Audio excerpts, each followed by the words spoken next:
हम सबसे पहले परमेश्वर का धन्यवाद करते हैं और साथ साथ यहाँ की रखवाल सभा का भी हम अपने पूरे परिवार के साथ धन्यवाद करते हैं कि आप लोगों ने मुझे आने का मौका दिया। भाई संदीप गोपालन का हम दिल से धन्यवाद करते हैं कि उन्होंने अवसर दिया कि मैं आज आपके बीच में प्रभु का जीवित वचन लेकर के उपस्थित हो पाया हूँ। मैं अपने परिवार के साथ, मेरी पत्नी ज्योत्सना साहा जो सामने बैठी है, मेरा बेटा जॉय और मैं प्रभु का दास जॉर्ज आपके बीच में उपस्थित होने पाए। प्रभु की योजना है, उसका अनुग्रह है, क्योंकि जब तक वो ना बुलाए हम नहीं जा सकते हैं। और उसने आज इस दिन को मुकर्रर करके रखा था कि आज मैं आपके बीच में परमेश्वर का जीवित वचन लेकर के आ सका। इसलिए हर बात के लिए हम परमेश्वर का धन्यवाद करते हैं। हम लोगों ने पहला गीत गाया था, महिमा से तुझ हारा हुआ, और उसमें एक स्टेंजा है कि दानियल की तूने प्रार्थना सुनी। आज हमारा जो मैसेज है उसी के ऊपर आधारित है प्रियो। हम लोग निकालेंगे दानियल नबी की पुस्तक, उसका 6वां अध्याय और उसके 25 और 26 और 27 पद के ही ऊपर आज का संदेश हमारा केंद्रित रहेगा। और आज की सुबह में इस वचन के द्वारा मैं कोशिश करूंगा प्रभु यीशु में होकर के कि आपको एक आत्मिक उन्नति में और आगे बढ़ाने का मैं प्रयास करूंगा, ताकि हमारा जो जीवन है और प्रभु के और नजदीक आ सके और कुछ बातों को हम सब मिल के सीखेंगे। ऐसा नहीं है कि कोई भी प्रभु का दास परफेक्ट है, वो तो प्रभु का अनुग्रह है कि प्रभु अपने वचन को वो प्रकाशन देता है और करता है। दानियल उसका 6वां अध्याय 25, 26 और 27 पद को एक जन जोर से ऊंची आवाज से, जिसको भी प्रभु अगुवाई करता है, पढ़ने में मदद करें।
Thank you Jesus, thank you sister पढ़ने में अगुवाई करने के लिए। यहाँ पर हम देखते हैं कि दारा राजा अपने पूरे राज्य में इस बात का घोषणा करा दिया है ना कि जीवित परमेश्वर एक है। प्रियो, हमारा जो आज का हेडलाइन जो मैंने दिया है उसमें मैंने लिखा है कि परमेश्वर के लोग और लोगों का परमेश्वर कहलाना, उसमें बड़ा अंतर है। एक बार फिर से बीच में रखता हूँ, परमेश्वर के लोग कहलाना और लोगों का परमेश्वर कहलाना, ये दोनों में बहुत बड़ा अंतर है। और उसी के ऊपर हम देखते हैं, हम जानते हैं कि अब्राहम का परमेश्वर, याकूब का परमेश्वर, इसहाक का परमेश्वर और दानियल का परमेश्वर वही है हमारा और आपका भी परमेश्वर है, जिसकी हम आराधना आज तक करते आ रहे हैं। लेकिन आज की सुबह में हम कुछ बातों को सीखने जाएंगे। हमारा फोकस इस बात पर रहेगा, अधिकतर लोग इस बात पर फोकस करते हैं कि हम परमेश्वर का जन कहलाएं, या हम परमेश्वर के दास कहलाएं, या हमको लोग ये जाने कि हम एक क्रिश्चियन है या एक मसीही। वो ठीक है, लेकिन उससे भी बड़ी बात ये है कि लोग कहें इनका परमेश्वर है, लोग ये कहें इनका परमेश्वर अविनाशी परमेश्वर है, लोग ये कहें कि इनका परमेश्वर पवित्र परमेश्वर है और अद्भुत कार्य करने वाला। एक बात इसमें लिखी है, जब दारा राजा ने सब कुछ देख लिया तो उसने क्या कहा? उसने कहा यहाँ के लोग दानियल के परमेश्वर के समूह कांपते और थरथराते रहे। क्या कहा उसने? दानियल के परमेश्वर के समूह थरथराते और कांपते रहे। ये आज का संदेश आपके बीच में मैं इस बात को रखना चाह रहा हूँ।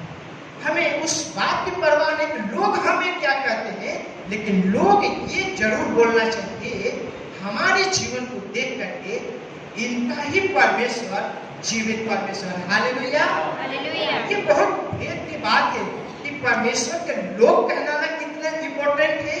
ये सबसे बड़ी बात है कि लोग कहे वाह इनका परमेश्वर चंगा करने वाला परमेश्वर है। हालेलुया, ये हमारे जीवन में होना बहुत जरूरी है।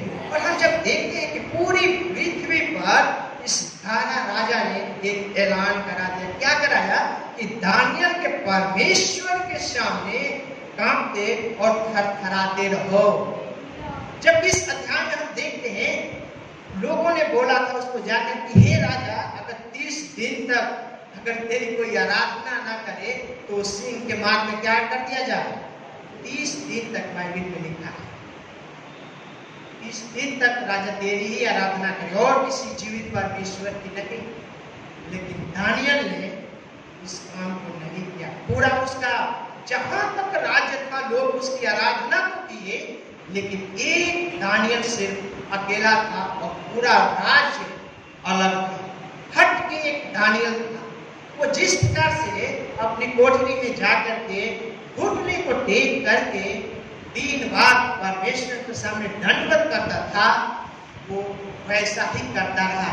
वो जानता था, उसको सूचना मिलती थी कि अब ऐसा ही आदेश निकल गया है, ऐसे राजा ने छाप लगा दी है, मोहर कर दी है और इस आदेश को अब बदला नहीं जा सकता है।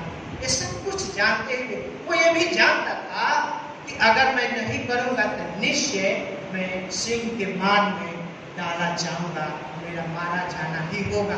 लेकिन फिर भी उस राजा का भय नहीं माना। अगर वो किसी का डर और भय माना तो वो अपने यहोवा का भय मानता और उसी के ऊपर संपूर्ण मन से विश्वास करता था। वो दानियल वो सिर्फ एक काम किया। वो काम क्या था? पहला काम वो किया था कि वो अपने प्रिंसिपल से हटा नहीं, अपने वो सिद्धांत को बदला नहीं। पहला वो जैसे परमेश्वर की आराधना कर रहा था वैसे ही वो डगमगाया नहीं। उस हालात, उस परिस्थिति को देख करके, उस आदेश को देख करके वो डरा नहीं। बाइबल बताती है कि जो परमेश्वर के लोग हैं वो डरने वाले लोग नहीं, वो भयभीत होने वाले लोग नहीं है। उनको सामर्थ्य की आत्मा दी गई है। कुचलने की सिर को कुचलने की सामर्थ्य परमेश्वर देने वाला परमेश्वर। हालेलुया। आज मैं अगर आपसे पूछूं कि अगर सरकार ऐसे आदेश कर दे कि चर्च की आराधना नहीं होगी, क्या हम हर संडे 8:30 बजे जाए चर्च को खोलने पाएंगे? अगर कोई यहाँ का बहुत बड़ा लीडर जो हमारा खुद ही हो, कोई कहे कि जाकर के उसके पास कुछ समाचार सुनाओ या उसका आदेश कुछ हो गया, क्या हम प्राण देने तक उस जीवित परमेश्वर की दानियल के जैसे खड़े रह पाएंगे कि नहीं? ये एक सवाल और ये हमें और आपको निर्णय लेना है। मैं ये नहीं कह रहा हूँ कि अब क्या सोच रहे हैं, लेकिन हमें ये सीखना है कि जिस प्रकार से दानियल ने अपने उस प्रिंसिपल को नहीं बदला, अपने उस प्रार्थना करने का जो जीवन था, जो घुटने टेकता था तीनों टाइम, उसने कोई कमी नहीं किया। जब ये आदेश आया और सब कुछ हुआ, वैसे जा करके बाइबल बताती है तो कोठरी में गया और जा करके 3 बार जिसको प्रार्थना करता था किया। और कुछ उसके और जो उसके साथ में लोग थे जो नियुक्त किए गए थे अधिकारी, जा करके राजा से क्या किए? चुगली किए कि हे राजा, क्या तूने ऐसी आज्ञा नहीं निकाली थी कि 30 दिन तक अगर तुझे छोड़ और किसी को कोई आराधना करे या दंडवत करे, उपासना करे तो सिंह की मार में डाला जाए? बाइबल आप इस पढ़ेंगे, उसने बोला हाँ। लेकिन राजा उससे प्रेम करता था और उसको बचाने के लिए बहुत कोशिश किया, बहुत चिंता में पड़ गया कि अब मैं कैसे दानियल को बचाऊं। लेकिन उन लोगों ने एक शर्त रखी। क्या रखी? कि ये नियम है कि जो तू आज्ञा निकाल दिया है उसको अब बदला नहीं जा सकता है। और अंत में हम देखते हैं उस राजा ने सिंह में डालने का आदेश कर देता है। प्रियो, हमारे जीवन में ऐसे बहुत हालात आएंगे, परिस्थितियां आएंगी, लेकिन हमें उस परमेश्वर की जैसे हम आराधना करते हैं, बड़े लगन और उदारता के साथ उसकी आराधना करना जरूरी है ना। और हम देखते हैं कि वो समय भी आया कि जब दानियल को उस सिंह की मार से क्या कर दिया गया, डाला गया, फिर भी वो डरा नहीं। उसका विश्वास जो है उस अपने जीवित परमेश्वर के ऊपर, उसकी वो आराधना करने वाला दानियल था। और जब इस बात को होते हुए देखा, जब वो बाहर निकाला गया, ये बात उस तारा को समझ में आ गई। क्या समझ में आ गया? कि जो दानियल का परमेश्वर है, जो इतने पुकार सिंह, जो इतने दिनों से भूखे हैं, उनसे अगर बचा सकता है, यही जीवित परमेश्वर, अद्भुत काम करने वाला यही परमेश्वर है। सिर्फ दानियल ने यही काम किया था। पहला काम, एक तो सिंह के माथ से आ गया था। दूसरा काम, वो अपने प्रिंसिपल से समझौता नहीं, अपने हालात से उसने समझौता नहीं किया। और एक के वजह से वो राजा कहता है कि जहां तक मेरा राज्य है, ये सूचना पहुंचा दी जाए कि दानियल का परमेश्वर के सामने लोग थरथराते और कांपते रहे। दानियल का परमेश्वर। वहां पर राजा इस बात की घोषणा नहीं करता है कि यहोवा परमेश्वर, वो कहता है दानियल का परमेश्वर। क्या आज इस पूरे नवगांव में हमें और आपको देख करके क्या इस बात को लोग कह सकेंगे? इनका परमेश्वर ही जीवित परमेश्वर है। आओ हम उसकी आराधना उसके भवन में चलते करें। इनका परमेश्वर ही भला है। आओ उसके सामने हम सिजदा करें।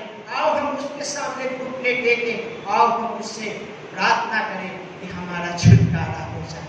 क्या आज इस बात को हमें समझने की जरूरत है और जानने की जरूरत है। पूरे राज्य में इस बात की घोषणा उस दारा राजा ने करा दिया। ये वही परमेश्वर है, ये वही परमेश्वर है जो सिंह के माथ से निकाल लाया। हम देखते हैं ये वही परमेश्वर है जो सामर्थ्य प्रदान करने वाला परमेश्वर है। ये वही परमेश्वर है अद्भुत काम करने वाला, जो आग की भट्टी से भी बचाने की क्या करता है, सामर्थ्य रखता है। प्रियो, जब हमारे ऊपर जब कोई ऐसी मुसीबत आती है, हमारा विश्वास जो है वो डगमगा जाता है। हम इधर उधर देखने लगते हैं कि हमारा अगर ऐसे हालात हो जाएगी तो कौन हमें बचाने आएगा। हम वो सोचते हैं, हमारे अगल बगल देखने लगते हैं। कभी कभी तो ये भी सुनने आता है कि अगर किसी क्रिश्चियन का घर अगर नॉन क्रिश्चियन के बीच में है तो डर जाता है कि अरे कुछ हो गया तो हमारे भाई को करीब 2-3 किलोमीटर के एरिया में कौन बचाने आएगा। इतना हम डर जाते हैं। यहाँ पर हम दानियल को देखते हैं, सिर्फ वो एक था उसके पूरे राज्य, वो अकेला खड़ा था, लेकिन वो भयभीत नहीं हुआ। क्यों? क्योंकि वो जानता था जिस परमेश्वर की हम 3 बार घुटने टेक की आराधना करते हैं, वो परमेश्वर हर परिस्थिति से बचाने की सामर्थ्य रखता है। वो परमेश्वर के सामने हमें घुटना टेकना है, और जब हम घुटना टेकेंगे, परिस्थितियां जो भी हो, वो परमेश्वर के सामने घुटने टेक देंगे। हालेलुया। ये जरूरी क्या है? हमें घुटना टेकना है उस जीवित परमेश्वर के सामने। हालात अपने आप घुटने टेक देंगे, घुटने टेक देंगे। और हम यहाँ देखते हैं सिर्फ हालात नहीं, उतना बड़ा साम्राज्य का राजा भी घुटने टेक देता है। और जब और होता है, वचन पढ़ेंगे तो वो दौड़ के राजा जाता है उस सिंह के मान के पास। सिंह के मान के पास वो दौड़ के जाता है और क्या कहता है, क्या कहता है? वहां पर कुछ लिखा हुआ, वो भोर को 19 पद देखिएगा थोड़ा सा। वो भोर को पांव फटते ही राजा उठा और सिंह के गड्ढे की ओर फुर्ती से चला गया। जब राजा गड्ढे के निकट आया, तब शोक भरी वाणी से चिल्लाने लगा और दानियल से कहा, हे दानियल, हे जीवते परमेश्वर के दास, क्या तेरा परमेश्वर जिसकी तू नित्य उपासना करता है तुझे सिंह से बचा सका है। शोक भरी नजरों से आवाज से पुकारा। हम शोक भरी आवाज से कब पुकारते हैं? जब लगता है कि वो शायद जीवित नहीं होगा। उसको नहीं पता था कि जिस परमेश्वर की वो आराधना करता है वो बचाने वाला परमेश्वर। इसलिए पाँव फटते का मतलब हम सोचते हैं 3-4 बजे उठ के वो उसको नींद नहीं आई होगी, रात में नींद नहीं आई होगी, वो बेचैन होगा और वो उठ करके जाकर पूछता है जिसकी तू आराधना करता है क्या वो तेरा परमेश्वर तुझे बचा पाया है? दानियल देखिए वहाँ एक बहुत अच्छी बात उसने कही। क्या कही? अगला पद क्या कहता है? तब दानियल ने राजा से कहा, क्या कहा? हे राजा तू युग युग जीवित रहे। यहाँ पर समझने वाली बात यह है कि अगर हमारे साथ कोई ऐसा व्यवहार करे क्या हम उसको आशीष देंगे? क्या उसकी लॉन्ग लाइफ के लिए युग युग जियो, अनंत काल तक जियो, ऐसा हम उसके लिए प्रार्थना करेंगे क्या? लेकिन एक आत्मिक व्यक्ति ऐसे ही प्रार्थना करता है जिसका विश्वास, जिसका ईमान उस खुदा पर है, वो कभी भी पलट के जवाब नहीं देता, कभी वो बदला लेने की कोशिश नहीं करता है। यहाँ दानियल कह रहा है कि हे राजा तू युग युग जीवित रहे। हमारा परमेश्वर जिसकी मैं आराधना करता हूँ, दूतों को भेज करके उसने सिंह के मुंह को क्या कर दिया? बंद कर दिया। और हे राजा मैं उसकी दृष्टि में मैं बेगुनाह हूँ, मेरे अंदर कोई दोष नहीं है और तेरे भी नजरों में मैं कोई पाप नहीं किया। और इस बात को देख करके, इस अद्भुत घटना को देख करके राजा कहता है जहां तक मेरा राज है वहां तक इस दानियल के परमेश्वर के सम्मुख लोग थरथराते और कांपते। एक घटना ने पूरे राज्य में परमेश्वर का शुभ समाचार फैलाने का काम कर दिया। एक व्यक्ति के खड़े होने से, एक व्यक्ति प्रभु यीशु मसीह के नाम में वो खड़ा हो गया और पूरे राज्य में उस जीवित परमेश्वर की ढिढोरी पीटी। क्या आज हमें से कोई एक जन क्या इस काम को करने के लिए तैयार है ताकि पूरे इस नौगांव, पूरे इस छतरपुर में लोग जाने कि इनका ही परमेश्वर जीवित परमेश्वर। जिस प्रकार से उस राजा ने आदेश किया अपने राज्य में, लोग भी जाने, प्रशासन भी जाने सचमुच में इनका ही परमेश्वर जीवित परमेश्वर है। एक हम और वचन निकाल लेंगे। पहला पतरस 2 और उसका 12 पद पढ़ दीजिए कोई जोर से। पहला पतरस 2 और उसका 12 पद।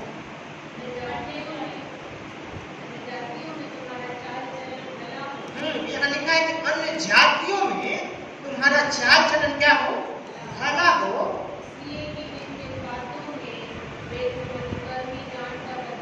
हाँ, इस जिन बातों में वो तुम्हें कुकर्मी जान के बदनाम करते हैं या दोष लगाते हैं, हाँ वे तुम्हारे भले कामों को देख करके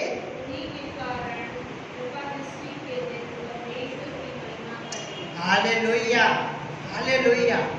उस दानियल ने वही तो काम किया प्यारे, वही भला काम किया जो परमेश्वर की दृष्टि में सही था, वही उसने काम किया, वही काम किया। और जब राजा उसको पुकारा तभी भी वही काम किया जो परमेश्वर की दृष्टि में एक दास और एक दासी को एज ए क्रिश्चियन परिवार को करना चाहिए।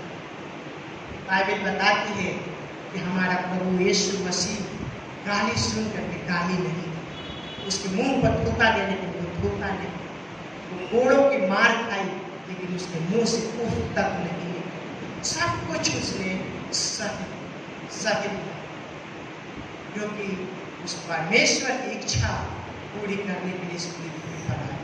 हमारा और आपका उद्धार करने के लिए, पापों से मुक्ति देने के लिए उसने सब कुछ सही किया। क्या उस जीवित परमेश्वर की हम और आप आराधना करने वाले लोग, हम तो किसी की बात नहीं सुनता, हम तुरंत पलट करके जवाब देने की ताकत रखते हमारे हमारे सब उससे कहीं बढ़ करके तेजी से निकलते हो। वो अगर धीरे बोला तो हम कोशिश करते हैं उससे डबल चिल्ला करके बोले कि वो फिर कभी हमारे ऊपर हावी ना हो। ये हमारी आज की सोच है। यहाँ कहते हैं तुम्हारे भले कामों को देख करके जो स्वर्ग में परमेश्वर है वो लोग क्या करें, बढ़ाए। आज दानियल के उस भले काम को देख करके आज पूरा तारा राजा का जहां तक एरिया है, लोग आज क्या कर रहे हैं, उस जीवित परमेश्वर की आराधना कर रहे हैं, आराधना कर रहे हैं। आज उसी के ऊपर फोकस, आज इस बात पर हमें फोकस करना भी बहुत जरूरी है। अगर हम अपने ही से तारीफ लेना पसंद करते हैं तो आज से क्यों इसको बंद करना पड़ेगा। हमारे जीवन से हमें तारीफ की जरूरत नहीं है। अगर हमारे जीवन से किसी को महिमा मिलनी है, किसी को जलाल मिलनी है, तो सिर्फ उसको ना मिले।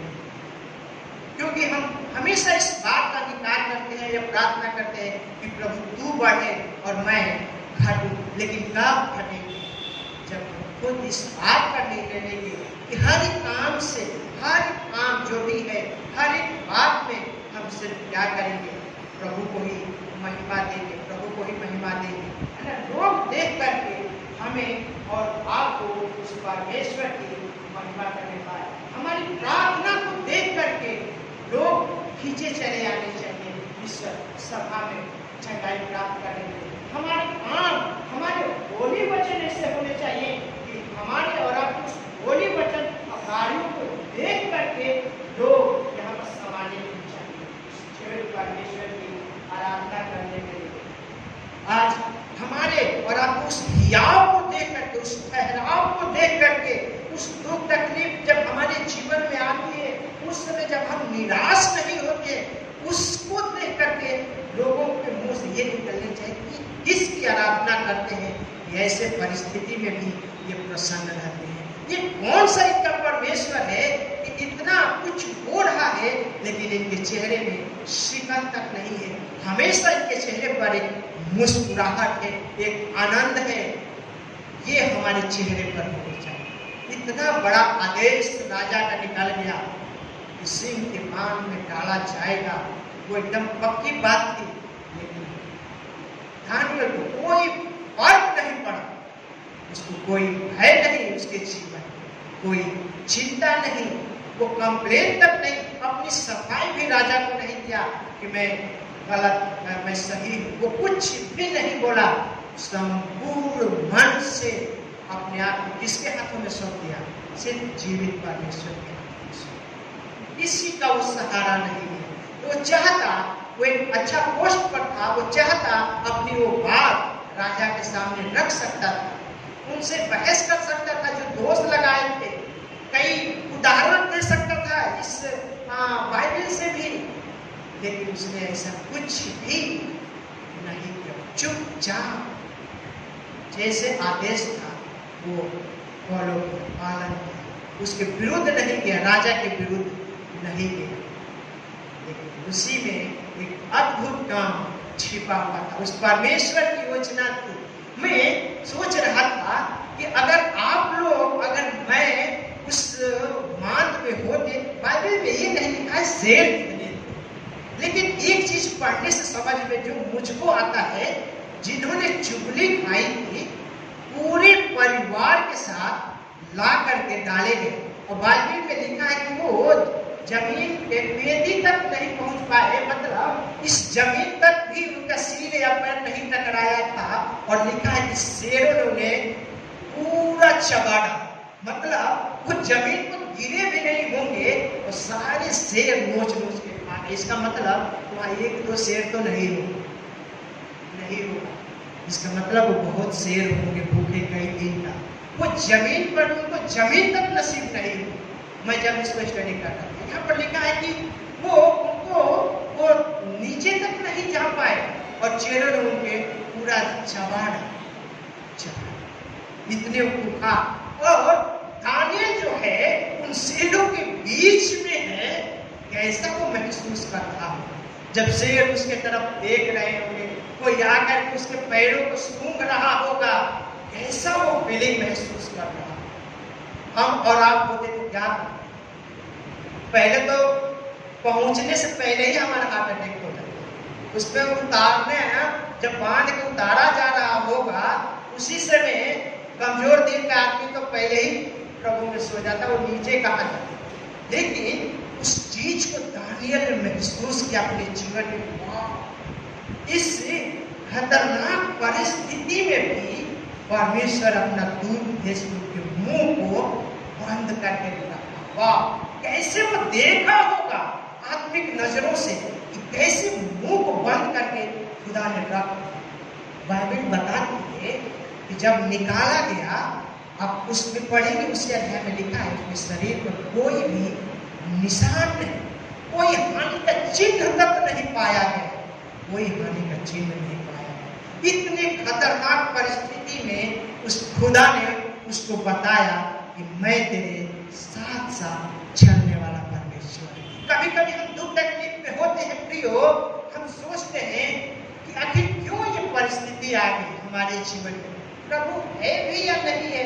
हम हाथ पैर इधर उधर मारने लगते हैं, यहाँ प्रार्थना वहाँ प्रार्थना। ठीक है, प्रार्थना करना जरूरी है, बहुत जरूरी है, क्योंकि जब अलिशा दौड़ लगा के प्रार्थना करती, बड़ा से बड़ा मिराकल होता है, छुटकारा मिलता, वो जरूरी है। लेकिन उससे भी बड़ा जरूरी है हमारा विश्वास जो है उस खुदा के ऊपर मजबूती के साथ। हर एक चंगाई, हर एक छुटकारा विश्वास पर ही आकर के टिका हुआ। प्रभु ने जितनी चंगाई दी, लोगों को बोला तेरे विश्वास ने तुझे क्या कर दिया, चंगा कर दिया, बचा दिया। तेरे विश्वास ने बेटी तुझे चंगा कर दिया, कुशल से चली जा, भली रह।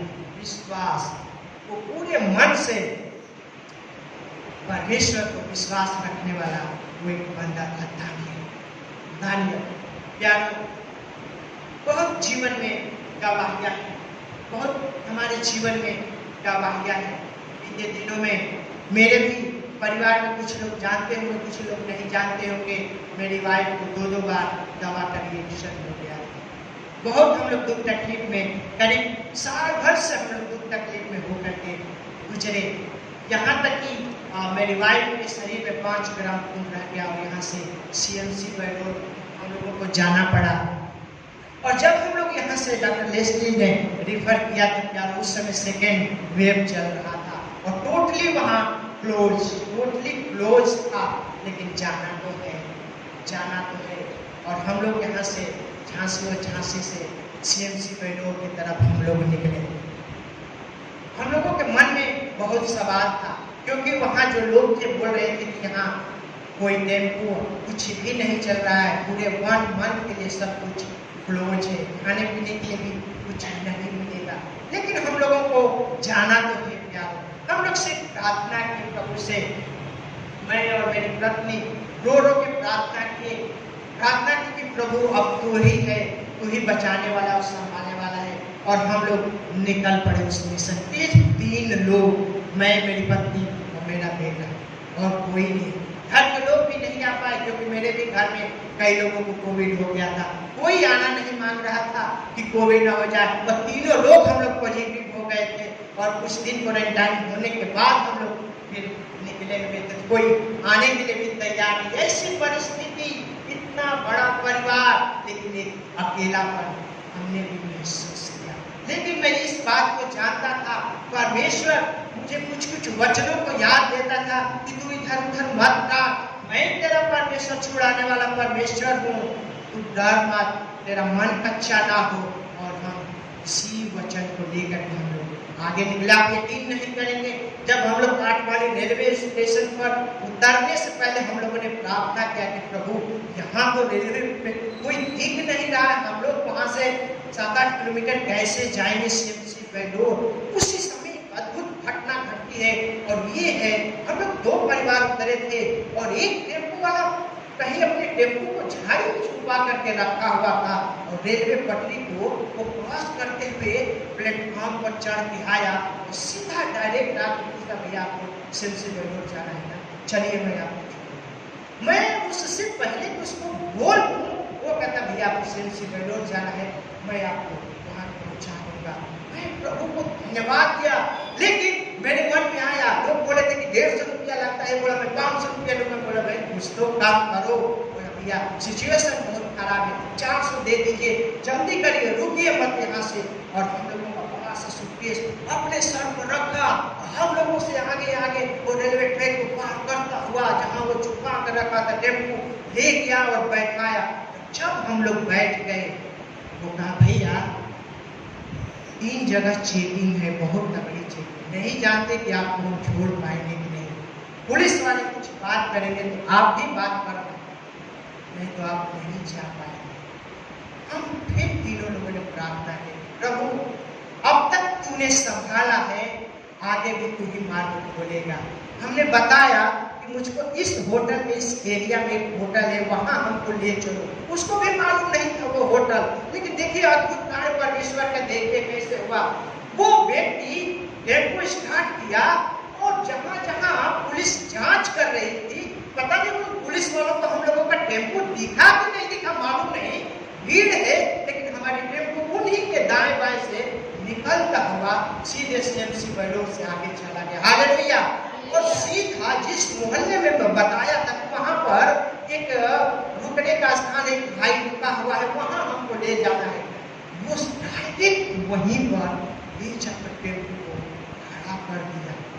हम लोग प्रभु का धन्यवाद दिए। और सुनिए, यहीं पर कम नहीं हुआ, जब हम लोग उस एरिया में रुके तो हम लोगों को बोला कहते खाने पीने के लिए दिक्कत। मैं तो सूटकेस में चावल दाल सब कुछ भर के ले गया यहाँ से कि रहना है तो खाना तो पड़ेगा। लेकिन ये 3 मायने जहाँ हम लोग रुके थे वो मुस्लिम बस्ती थी। और प्रभु का मैं धन्यवाद देता हूँ, वहां पर हम लोगों को सब कुछ मिला। हम लोग तो सब्जी खाए नहीं, नॉनवेज के अलावा नहीं खाए। पूछ लीजिए मेरे बेटे और वाइफ से, सब्जी खाए नहीं। खुदा ने 30 दिन तक, 1 महीना हम लोग रहे, किसी भी चीज की खुदा ने कमी नहीं होने दिया। मेरी वाइफ हर एक प्रोसीजर से गुजरी, 2-2 बार एंडोस्कोपी, सीटी स्कैन, खून की जांच, पेशाब की जांच, कोई ऐसा जांच नहीं जो सीएमसी बेलोर में न हुआ हो। जब बिल आया लाखों रुपया स्कूल पर, मैं बोला एक डॉक्टर को अमित करके हैं जो वहाँ 2 महीना में ड्यूटी करके गए थे हमारे हॉस्पिटल में, उन्हीं को थोड़ा हम लोग जानते थे। हम बोले सर मुझे पेमेंट कितना करना है, कितना करना है पेमेंट? तो क्या बोले, जॉर्ज तुम्हें 1 रुपया भी नहीं देना है। हालेलुया। इतना बड़ा अमाउंट मैं नहीं जानता खुदा ने कैसे किसके मन में काम किया। सीएमसी बेलोर में खुदा 1 रुपया नहीं लगने दिया। वही है, हमारी कहानी नहीं खत्म हुई थी। पिछले जब हम लोग वापस आ गए और वहां से डॉक्टर ने बोला 2 साल दवाई खाना है, कंटिन्यू करना है। कुछ दवाई लेकर के हम लोग आ गए। मेरी वाइफ खाना शुरू की, 15-20 दिन तक फिर से वही रिएक्शन हो गया और हम लोग फिर से डर गए। इतना बड़ा हॉस्पिटल से आ गया, फिर वहां की दवाई नहीं शुरू कर रही है, तो अब हम कहाँ जाए, क्या करें? वो तो एशिया का माना जाना हॉस्पिटल है। पूरी डॉक्टर की टीम बैठ कर निर्णय लेती है कि कौन सी दवा इस पेशेंट को शुरू करना है। ऐसे वक्त दवा नहीं जाती है। सारे डॉक्टरों की टीम बैठ कर दवा निर्णय लिया था कि यही दवा मेरी वाइफ खाएगी और ठीक हो जाएगी। लेकिन कुछ ही दिनों के बाद वो भी दवा सूट नहीं की। वो दवा खत्म हो रहा था, फिर मैं 21,000 कुछ का ऑनलाइन दवा ऑनलाइन मैंने मंगवा दिया। आप यकीन नहीं करेंगे, एक दिन की घटना है, मेरी पत्नी के मन में अगुवाई आया, प्रभु ने बात किया कि तू किसके ऊपर भरोसा करती है, मेडिसिन, डॉक्टर या मेरे ऊपर? उसने कहा खुदा मैं तेरे ऊपर विश्वास करती हूँ, बंद कर दे इस दवा को, मत खा। और पिछले महीने के सितंबर या आएगा तो 1 साल हो गया, होने वाला है, वो दवा नहीं करी। खुदा के अनुग्रह से, उसके फजल से वो पहले से कहीं ज्यादा तंदुरुस्त है। हालेलुया। वो 21,000 की दवा आज भी मेरे घर में रखी हुई है, मैंने वापस नहीं किया। जानते हैं क्यों? क्योंकि मैं जब उस दवा को देखता हूँ, उस बॉक्स को देखता हूँ, पार्सल बॉक्स को, मेरा आत्मविश्वास उस खुदा पर मजबूत होता है कि मेरा परमेश्वर मेरे साथ रहने वाला परमेश्वर। डॉक्टर ठीक है, दवा ठीक है, एक गवाही का मतलब ये नहीं कि आप डॉक्टर को ना दिखाएं, दवा को ना दिखाएं, लेकिन जब परमेश्वर आपसे बातचीत करे, आप उस बात को सुनना जरूरी है, उसको थामना जरूरी है। जब सब कुछ बंद हो जाता है, हमारा खुदा वहीं से काम करना शुरू कर देता है। इस दानियल ने किसी से शिकायत नहीं की, अपने परमेश्वर के सामने 3 बार जाके घुटने टेक कर रोया, गिड़गिड़ाया, और उसके बाद उस गड्ढे की तरफ उसको ले जाकर के डाल दिया गया। जब हम परमेश्वर के सम्मुख रोते हैं, गिड़गिड़ाते हैं, वो हमारे आंसुओं को, एक एक आंसुओं का वो हिसाब रखने वाला हमारा परमेश्वर है। वो कहता है कि मैं तेरे आंसुओं को पोंछ दूंगा, तुम्हारे जो विलाप है उसको हर्ष में बदलने वाला मैं तेरा परमेश्वर हूँ, मैं जीवित परमेश्वर हूँ। हमें उस चीज को महसूस करना, हमें वहां तक, उस लेवल तक अगर प्रभु ले जाए, जब लगे कि हमारा कोई नहीं है, जब लगे कि मैं निराश हूँ, मैं लगे कि मेरा परिवार मेरा साथ नहीं देता है, आप ये बात यकीन रखिए, आपका परमेश्वर आपके साथ है। और जब वो साथ है तो पूरी कायनात आपके साथ है, पूरी सृष्टि आपके साथ है, हर एक वस्तु आपके साथ है। हालेलुया। चाहे संसार के लोग साथ दें या ना दें, ये हम लोगों ने, ये 3 लोगों ने इस बात को महसूस किया। जब इसका बोन मैरो होता है, हड्डी में से निकाला जाता है, बड़ी सी नीडें होती है, उसको हड्डी को छेद करके निकाल के जान के लिए जाया जाता है। वो बहुत पेनफुल होता है प्यारो। उसी के लिए हम लोग गए थे।